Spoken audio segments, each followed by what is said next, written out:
सबको परम शांति। आदरणीय दादाजी, आदरणीय ब्रह्मा माँ, आपको मेरा सादर प्रणाम और ढेर सारा प्यार।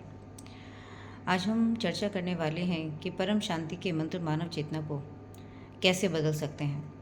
अधिकतर जब भी हम साकार में दादाजी को मिलने जाते हैं तो हमसे एक ही बात कहते हैं कि बेटा, आपको किसी से बदला नहीं लेना, आपको सबको बदलना है। और वो अधिकतर ये भी कहते हैं कि तुम्हारी आत्मा के अंदर इतनी शक्ति है कि तुम यदि किसी दैत्य को कहोगे कि वो देवता बन जाए तो वो बन जाएगा। तो सबसे पहले हम दादाजी से सुनेंगे कि दादाजी क्या कहते हैं, और फिर हम इसको समझने का प्रयास करेंगे कि परम शांति के वाइब्रेशन, मानव चेतना जो आज दैत्य रूप में विराजमान है, उसको देवता में कैसे परिवर्तन किया जा सकता है। मैं आपको यहाँ ये बता देना चाहती हूँ कि जब हम दैत्य या देवता की बात कर रहे हैं तो हम यहाँ चेतना की बात कर रहे हैं। देवता का अर्थ यहाँ देवता ना समझकर आप ऐसे समझिएगा कि जिसने ईश्वर के गुणों को अपने अंदर धारण कर रखा है, तो ऐसी चेतना जो ईश्वर के गुणों से भरपूर है, और दैत्य जो ईश्वर के गुणों से दूर है। तो इस चेतना को परम शांति के वाइब्रेशंस कैसे बदल सकते हैं, दादाजी की इस वार्ता के बाद हम इसको समझने का प्रयास करेंगे। परम शांति। विश्व कल्याणकारी, विश्व सेवादारी, तन मन धन सब कुछ तेरा, क्या लागे मेरा, सब कुछ स्वाहा। विश्व कल्याण के लिए सब कुछ स्वाहा।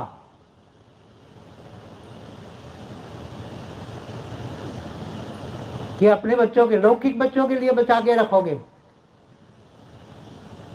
ऐसी परम लाइट घर में उतारो इतनी कि घर वाले भी बदल जाए, सब ज्ञान में चले, वो भी सब ज्ञान में चलने लग जाए। स्वपरिवर्तन कर लो ना, तुम्हारे आत्मस्वरूप बन जाएगा। ओरा इतना होगा कि घर में पूरा ओरा बदल जाएगा, तो घर में रहने वाले भी परम शांति बोलेंगे, सुधर जाएंगे। ऐसे असुर भी सुर बन जाएगा, महाभोगी भी महायोगी बन जाएंगे। तुम्हें सबको बदलना है, सारी दुनिया बदलनी है। Charity begins at home, charity begins at home. घर से आगे सभी बच्चों को बदलना है।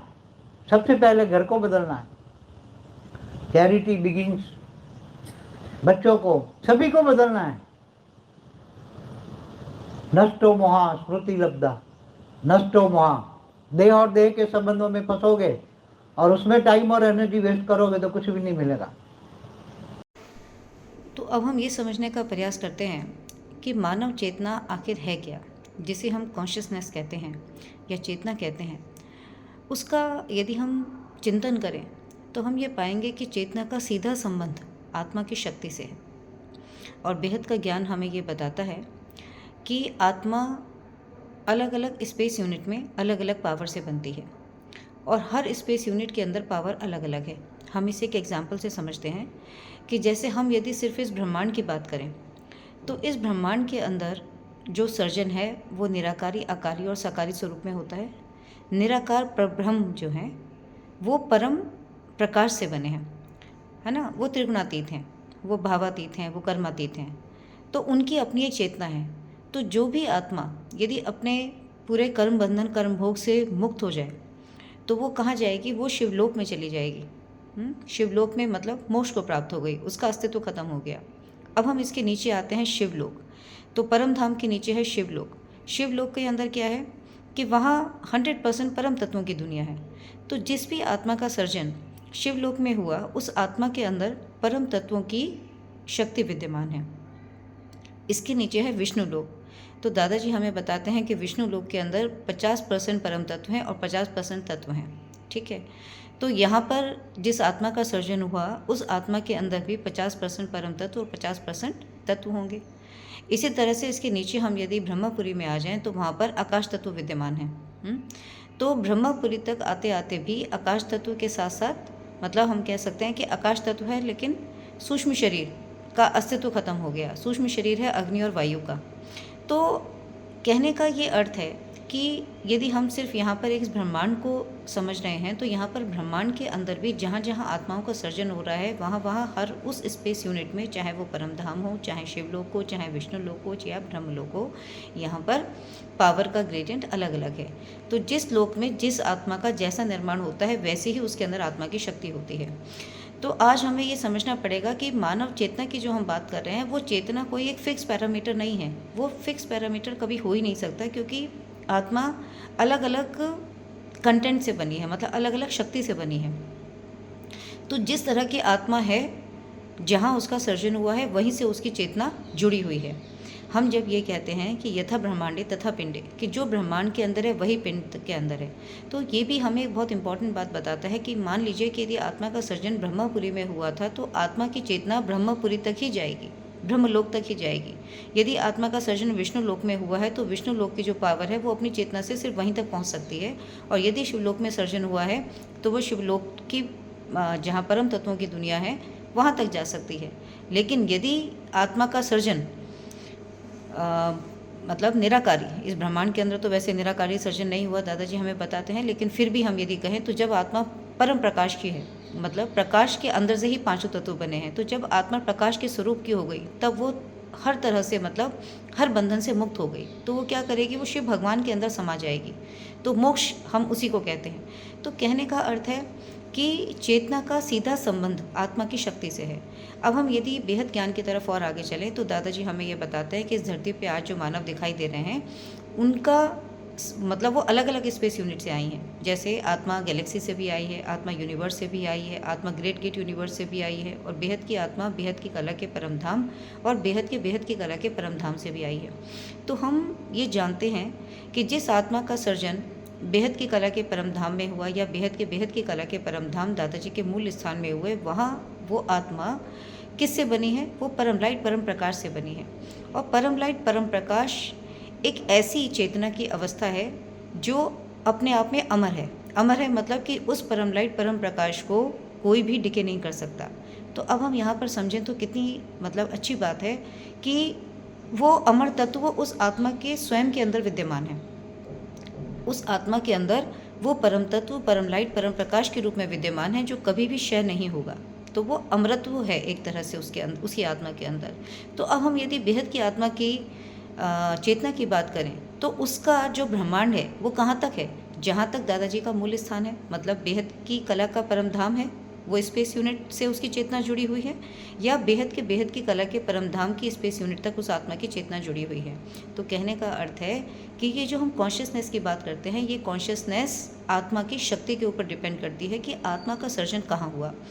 अब हम इसको ये समझते हैं कि कोई भी व्यक्ति जब देवता गुण धारण कर रहा है या दैत्य गुण धारण कर रहा है, उसके पीछे क्या हो रहा है, उसके पीछे इस परिवर्तन का कारण, मतलब उसकी चेतना परिवर्तन हो गई ना।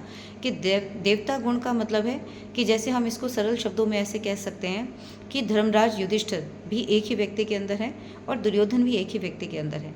तो हमें यहाँ ये समझना पड़ेगा कि जब ये आत्मा, मतलब जब किसी व्यक्ति के अंदर ये चेतना का स्तर बदल जाता है, या तो वो देवता के गुण धारण कर लेती है, ईश्वर के गुणों से भरती जाती है, या फिर वो राक्षसी गुणों से भरती जाती है, दैत्य गुण उसके अंदर आने लगते हैं। तो यहाँ पर ऐसा क्या हो जाता है चेतना के अंदर कि वो बदल गई। देखिए, इसको समझने के लिए हम इसको एक बहुत ही सरल तरीके से समझते हैं। हम जानते हैं कि हम जब पृथ्वी के ऊपर आते हैं तो इस पृथ्वी के ऊपर जो भी कुछ दिखाई दे रहा है हमें, वो हमें मैटर की फॉर्म में दिखाई दे रहा है। मैटर की फॉर्म में मतलब तत्व की फॉर्म में। कि हम यदि ह्यूमन बॉडी को देखें तो ह्यूमन बॉडी अल्टीमेटली, आप जब सेल को देखते हैं तो सेल के अंदर डीएनए भी है, आरएनए भी है, प्रोटीन भी है, कार्बोहाइड्रेट भी है, वाटर भी है, अग्नि तत्व भी है, सब कुछ है। लेकिन ये अल्टीमेटली किससे मिलकर बने हैं, ये सब के सब तत्व से मिलकर बने हैं, एलिमेंट से मिलकर बने हैं। और मेन एलिमेंट्स क्या हैं, यदि हम अपनी पूरी बॉडी को देखें तो सेल बेसिक स्ट्रक्चरल और फंक्शनल यूनिट है। सेल से मिलकर टिश्यू, टिश्यू से मिलकर ऑर्गन, डिफरेंट ऑर्गन सिस्टम्स मिलकर एक पूरा ऑर्गन सिस्टम बनाते हैं, और डिफरेंट ऑर्गन सिस्टम्स मिलकर एक ह्यूमन इंडिविजुअल बनाता है, एक मानव देह बन जाती है। तो पर कोर यूनिट में क्या है, सेल। सेल के अंदर क्या है, बायोमोलिक्यूल। बायोमोलिक्यूल के अंदर क्या है, मॉलिक्यूल। मॉलिक्यूल के अंदर क्या है, एटम। तो एटम के अंदर क्या है, एटम के हमें पता है कि एटम के सेंटर के अंदर है न्यूक्लियस, और इलेक्ट्रॉन उसके चारों ओर गति कर रहे हैं। आप कभी बहुत ध्यान से देखें तो यहाँ से ही आपको एक चेतना का डीप रूट कॉज समझने को मिलेगा। देखिए, जब हम न्यूक्लियस की और एटम की बात करते हैं तो न्यूक्लियस के अंदर क्या है, प्रोटॉन और न्यूट्रॉन। जो जब मैं इसे अध्यात्म की दृष्टि से देखती हूँ तो ये एटम मुझे शिव और शक्ति का प्रतीक नज़र आता है। यदि हम किसी ब्रह्मांड को देखें तो ब्रह्मांड के अंदर क्या होता है कि जब भगवान अपने जगत की रचना करते हैं तो शिव और शक्ति, आदि शक्ति, मतलब शिव भगवान सेंटर में और माँ गतिमान रहती है। तो क्रिएशन को बेसिकली माँ ही चलाती है। है ना। तो हम यदि ये देखें कि ये एक बहुत ही सिस्टमेटिकली तरीके से इंसान के अंदर भी इसी तरह से गतिमान है, मतलब किसी भी एटम के अंदर इसी तरह से गतिमान है कि सेंटर के अंदर न्यूक्लियस है, न्यूक्लियस मतलब भार है, और जो गति कर रहा है, जिसको हम ब्रह्मांड के अंदर देखें तो हम माँ आदि शक्ति कह रहे हैं, लेकिन हम यदि एटम के अंदर देखें तो वो इलेक्ट्रॉन है, वो भी गति कर रहा है, ठीक है। और हमें आज क्वांटम साइंस ये भी बताती है कि जो एक एटम है उसके अंदर भी क्या है, परमाणु है, मतलब अणु के अंदर परमाणु है, या एटम के अंदर सब एटॉमिक पार्टिकल्स हैं। और हम थोड़ा सा यदि सब एटॉमिक पार्टिकल्स की डिटेल में जाएं तो इसके अंदर बहुत सारी प्रॉपर्टीज़ होती हैं, जैसे चार्ज है, स्पिन प्रॉपर्टीज़ हैं, एंगुलर मोमेंटम है। सो ऑल दीज सब atomic particles they are different from each other with respect to these physical properties, है ना। और मैं हमेशा एक प्रश्न मेरे मन में आया करता था कि नेचर के अंदर हमेशा दो सिमेट्री विद्यमान होती हैं, लेकिन एक टाइम में एक ही एक्टिव होती है। इसका आंसर पहले मुझे नहीं मिलता था, लेकिन जब मैंने अध्यात्म की दृष्टि से इन चीज़ों को देखना और समझना शुरू किया तो मुझे समझ में आया कि नेचर में दो सिमेट्री हैं, लेकिन जो हमारी एग्जिस्टिंग एनर्जी लेवल है, जैसे हम अभी इस समय पृथ्वी पर रह रहे हैं, तो इस समय इस पृथ्वी के ऊपर जो एक एनर्जी फील्ड की रेंज है उसमें एक सिमेट्री विद्यमान है। फॉर एग्जाम्पल, जैसे हम कहते हैं प्रोटीन्स, प्रोटीन क्या है, basically it is a polymer of amino acid, है ना। तो अमीनो एसिड को हम देखते हैं तो अमीनो एसिड डी फॉर्म के अंदर भी है, एल फॉर्म के अंदर भी है, ठीक है। ऐसे कार्बोहाइड्रेट डी भी है, एल भी है, मतलब डेक्स्ट्रो रोटेटरी, लिवियो रोटेटरी। तो या हम इसको बहुत सिंपल तरीके से कह सकते हैं क्लॉकवाइज और एंटी क्लॉकवाइज।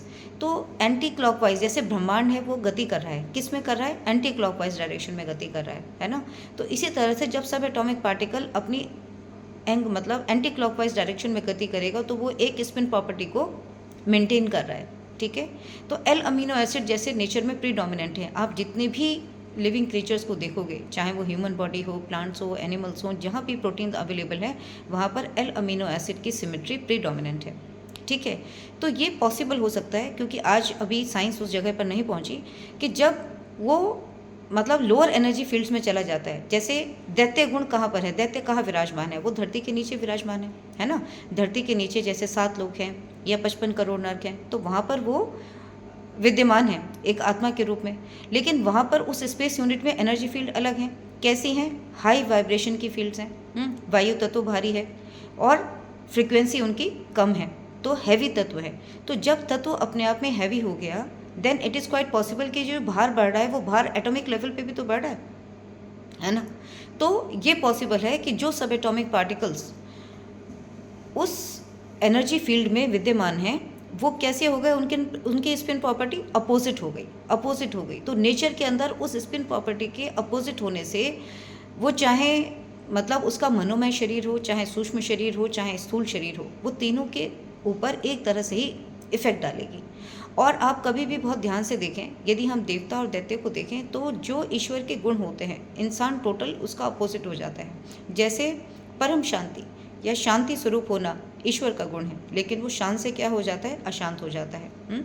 सहनशीलता भगवान का गुण है, लेकिन वो मतलब असहनीय इनटॉलरेंट हो जाता है। वो प्यार की जगह नफरत करने वाला हो जाता है। तो या फिर हम ये कहें कि मतलब जो भी ईश्वर के गुण हैं जैसे दया, ममता, प्यार, करुणा, सहनशीलता, त्याग, वो इसका टोटल अपोजिट हो जाता है। तो ये जो अपोजिट हो रहा है दिखने को तो हमें आत्मा ही दिख रही है ना। यदि हम आज दैत्य को भी खड़ा कर देंगे, राक्षस को खड़ा कर देंगे, दिखेगा उसकी भी अपने एक आकारी रूप में एक उसकी फिजिकल शेप होगी, आकार होगा, लेकिन उसका जो शरीर है उसके अंदर एनर्जी की फॉर्म में तो चेंज आ गया ना। तो एनर्जी डिप्लीटेड स्टेट में स्पिन प्रॉपर्टी अपोजिट हो सकती है। मैं ये बताना चाह रही हूँ, है ना, कि एक स्पिन प्रॉपर्टी सब एटॉमिक पार्टिकल में ऐसी है जिसमें जो ईश्वर के गुणों के साथ मैच कर रही है, तो उस एनर्जी फील्ड के साथ जब वो मैच करती है तो एक प्रीडोमिनेंट स्पिन प्रॉपर्टी एग्जिस्ट करती है एट अ सब एटॉमिक लेवल। बट जैसे ही वो नीचे के मतलब वो ईश्वर से दूर होकर दैत्य गुणों को या राक्षसी गुणों को अपने अंदर प्रवृत्ति के अंदर लाता है तो उसका जो मन, चित्त, वृत्ति और स्मृति है उसकी स्मृति उल्टी हो जाती है। तो आप ऐसा भी देखते हैं बहुत सारे लोगों को कि आज उनकी बुद्धि ना उल्टी चल रही है, मतलब कहते हैं विनाश काले विपरीत बुद्धि। तो वो विनाश करने वाला, डिस्ट्रक्टिव वाला, यदि हम देखें कभी इसको ध्यान से, और वो उसकी बुद्धि सीधी चलने की बजाय, सही बात सुनने की बजाय उल्टी चलने लगती है। तो ये किसका प्रभाव है कि नकारात्मक जो एनर्जी है वो उसके अंदर ज़्यादा हो गई।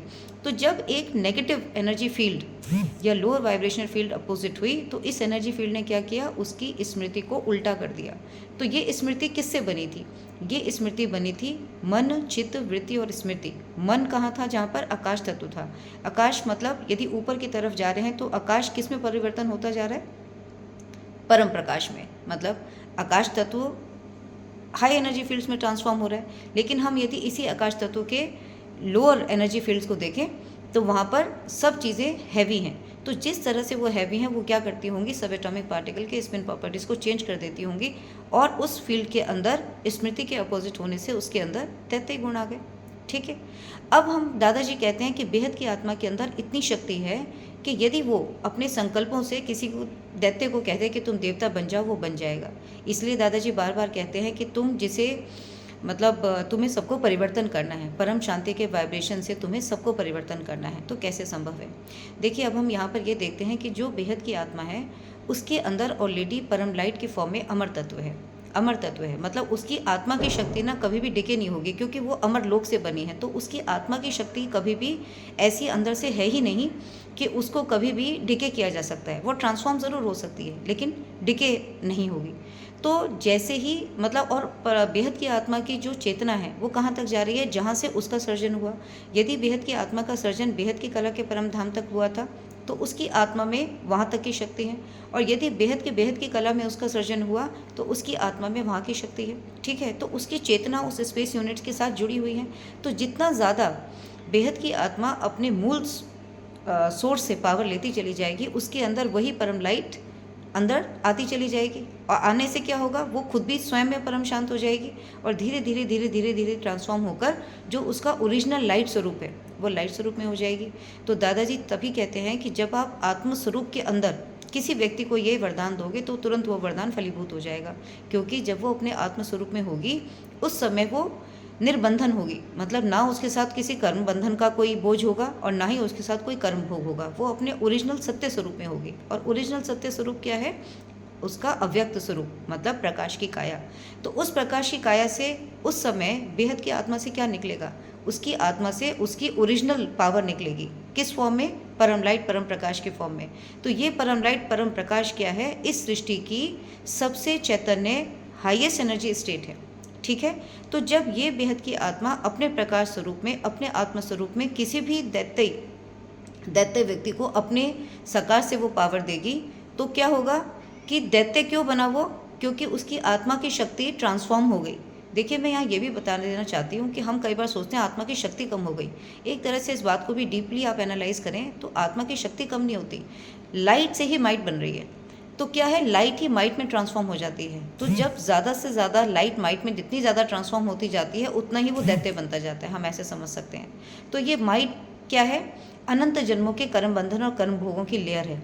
तो जैसे ही बेहद की आत्मा किसी दैत्य गुण वाले को अपनी सकार से पावर देगी तो उस पावर से क्या भस्म हो जाएंगे? उसके कर्म बंधन और कर्म भोग डाइल्यूट हो जाएंगे, और वो आत्मा तुरंत से, क्योंकि वो लेयर किसकी थी? माइट की थी, तो माइट क्या होगी? फिर से लाइट में ट्रांसफॉर्म हो जाएगी, है ना। तो बेसिकली किसी भी देवता का दैत्य में बनना क्या है? लाइट से माइट का कन्वर्जन है। आत्मा के स्तर पे हम यदि इसे देखें तो जितनी ज़्यादा माइट के लेयर्स बन जाती हैं उतने ही उसके अंदर लोअर, मतलब उसके संस्कार बन जाते हैं। ठीक है, लेकिन लाइट को माइट में और माइट को लाइट में कभी भी इंटर कन्वर्ट किया जा सकता है। इसलिए हम कभी भी ये नहीं कह सकते कि जो आत्मा दैत्य बन गई वो कभी अपने कर्म बंधनों से मुक्त नहीं हो सकती। ईश्वर ने सभी को अपने, मतलब ये पाप कर्म और पुण्य कर्म के ऊपर ये दुनिया चल रही है। तो क्या पता कौन दैत्य कब कौन सा ऐसा कर्म कर दे कि उसका पुण्य का खाता फिर से बढ़ जाए और फिर से वो अपने देवताई गुणों की तरफ आगे बढ़ जाए। तो इसलिए ये तो हम ये कह सकते हैं कि जो पूरे स्पेस यूनिट के अंदर ये क्रिया प्रतिक्रिया हो रही है ये इंसान की, मतलब आत्मा की शक्ति के ऊपर डिपेंड करती है। आत्मा की शक्ति के ऊपर। तो आज हम जो ये बात करते हैं कि मानव चेतना का आधार ही आत्मा की शक्ति है। और आज हम जो साइंस की फॉर्म में देखते हैं या जिसे साइंटिस्ट किसी भी अलग अलग रूप में देख रहे हैं, देखिए वो देखते हैं ब्रेन को इलेक्ट्रिकल कंडक्टेंस के रूप में, वो देखते हैं न्यूरो ट्रांसमिशन के रूप में। जैसे हमारा ब्रेन है, कभी भी साइंटिस्ट ये क्यों नहीं सोचते कि हमारा ब्रेन तो सभी के अंदर एक जैसा दिखता है ना। इस ब्रेन को बनाने वाली न्यूरॉन सेल, यदि उसका स्ट्रक्चर देखें, वो भी सबके अंदर एक जैसा दिखता है। तो न्यूरॉन के अंदर जैसे एक्सॉन है, डेंड्रॉन्स है, उनका फंक्शन भी सेम है। उस न्यूरोनल मेम्ब्रेन के चारों तरफ जो आयन चैनल्स हैं, जैसे sodium ion channel, potassium ion channel, calcium ion channel, magnesium ion channel. So ये आयन चैनल्स क्या कर रहे हैं, they are conducting the ions from in and out, from the presynaptic nerve cell to the postsynaptic nerve cell. और बीच में क्या हो रहा है, सिनेप्टिक ट्रांसमिशन। मतलब जो प्री सिनेप्टिक नर्व सेल है उसकी जितनी भी इलेक्ट्रिकल कंडक्टेंस होता है, जिसको हम रेस्टिंग पोटेंशियल की फॉर्म में या एक्शन पोटेंशियल की फॉर्म में देखते हैं, मतलब वहाँ पर पोटेंशियल डिफरेंस आ जाता है कि आयन चैनल्स क्या करते हैं, पॉजिटिव और नेगेटिव आयंस का एक ग्रेडियंट क्रिएट कर देते हैं। और इससे जो पोटेंशियल डिफरेंस पैदा होता है, वो पोटेंशियल डिफरेंस रेगुलेट करता है न्यूरो ट्रांसमीटर के रिलीज़ को। जैसे बहुत तरह के न्यूरो ट्रांसमीटर्स हैं, जैसे आपका डोपामीन, सीरोटोनिन, एपिनेफ्रिन, एसिटाइलकोलिन, गाबा, बहुत तरह के न्यूरो ट्रांसमीटर हैं। तो जो व्यक्ति आज दैत्य गुण अपने अंदर कर रहा है ना, उसके अंदर क्या हो रहा है कि सिस्टमैटिक न्यूरो ट्रांसमीटर का रिलीज़ नहीं हो रहा है ना, अब्रप्ट रिलीज़ हो रहा है। उसकी जो इलेक्ट्रिकल कंडक्टिविटी है न्यूरोनल मेम्ब्रेन के चारों तरफ, वो चेंज हो गई है ना, वो कंडक्टेंस अलग हो गई है जो नॉर्मल इंडिविजुअल से मैच नहीं खाती। तो वहाँ पर क्या हो गया कि अब्रप्ट रिलीज़, या जिस तरह के न्यूरो ट्रांसमीटर उस एनर्जी फील्ड के अंदर रिलीज़ हो रहे हैं, वैसे ही उसके गुण और संस्कार हो गए। ठीक है, लेकिन ये जो इलेक्ट्रिकल कंडक्टेंस है, जैसे मैंने कहा सोडियम आयन चैनल, तो सोडियम भी क्या है, एक तत्व है। पोटेशियम आयन चैनल, पोटेशियम क्या है, एक तत्व है। कैल्शियम आयन, मैग्नीशियम आयन, ये सब क्या है, तत्व हैं। तो क्या है कि हर तत्व अपने आप में कैसे डिफरेंट है, with respect to the atomic number, with respect to the atomic mass, right. तो जितना तत्व भारी है ना, बेहद का ज्ञान हमें क्या बताता है कि इस पूरी क्रिएशन में हर चीज़ हल्के से भारी की तरफ जा रही है। साइंस सबसे बड़ी बात, जो आज सबसे बड़ा मिस्टेक है, वो ये करता है कि वो एनिमल मॉडल्स को लेकर के वो कोई भी चीज़ ह्यूमन में प्रूव करना चाहते हैं। This concept is totally wrong. जैसे they will choose the Drosophila melanogaster, है ना, वो फ्लाई है, उसको एक मॉडल ऑर्गेनिज्म की तरह यूज़ करते हैं। They are using the zebrafish as an animal model to prove the concept. ये भी बिल्कुल गलत है। They are using the rat, they are using the mice, because ये जितने भी जीव जंतु हैं, ये तो 84 लाख योनियों में आते हैं। तो इनकी आत्मा की शक्ति, मतलब वो ये समझ रहे हैं कि वो भी एक लिविंग ऑर्गेनिज्म है और आदमी भी एक लिविंग ऑर्गेनिज्म है। तो जो पैटर्न एनिमल में होता होगा वो ह्यूमन में होता होगा, नहीं। वो एक 84 लाख योनि का जीव है, उसकी चेतना का सीधा संबंध उसकी आत्मा से है ना। जैसी उसकी आत्मा की शक्ति है, वैसा ही उसके ब्रेन के अंदर न्यूरोनल कंडक्टेंस हो रहा है। तो आप यदि किसी ब्रेन के पैटर्न को किसी एनिमल मॉडल या किसी फ्लाई के मॉडल में देख रहे हो, तो आप उसको ह्यूमन के साथ कभी कोरिलेट नहीं कर सकते, क्योंकि मानव चेतना तो अनंत है। मानव चेतना सीधा सीधा लिंक है जहाँ से उस आत्मा का सर्जन हुआ। इसलिए दादाजी कहते हैं कि जब आत्मा अपने आत्म स्वरूप में जागृत हो जाती है, तो वो वहाँ तक सब कुछ देख लेती है जहाँ से वो आई है। जैसा कि उन्होंने एक बात और भी बताई कि जैसे ब्रह्मपुरी है, तो ब्रह्मपुरी में आकाश तत्व है, तो सत्य का लोक है वो।